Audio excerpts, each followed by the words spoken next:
family of a man who died while in federal custody speaking out today, saying they want answers about what happened to him.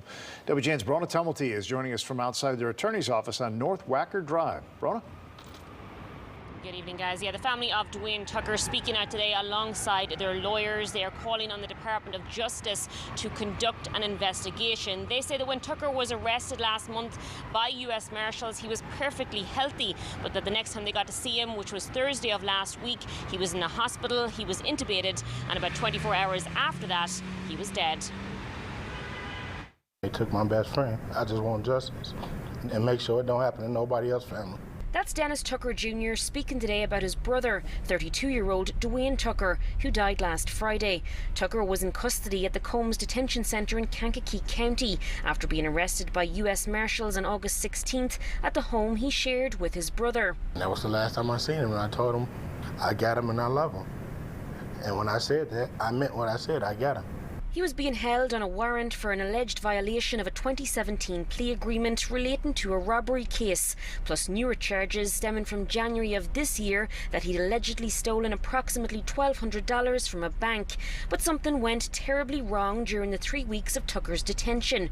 The family says he first missed a court date on August 30th at the Dirksen Federal Building. He did not show up at his court date. That's highly unusual. It is the U.S. Marshal's duty and the duty of the sheriff to transport an inmate to a court date. They tell us they were kept in the dark about where he was or what was going on until a public defender told them Tucker had been taken to Riverside Hospital in Kankakee. We reached out to the Sheriff's Department today, with the Kankakee Coroner's Office issuing a press release on the case, saying in part there were no signs of any trauma or evidence of any foul play discovered during the autopsy.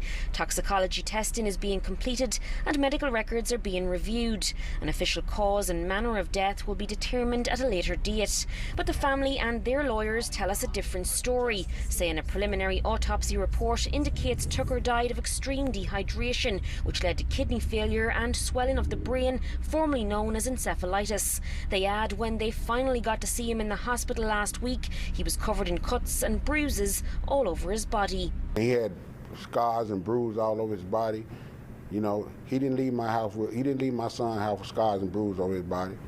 They beat him. You know, they beat my child. And I need justice for my child. Now they're determined to find out what happened to him.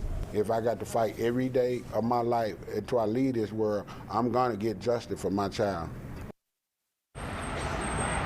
Now, the family says that the Sheriff's Department also failed to notify them that Tucker had been taken to the hospital.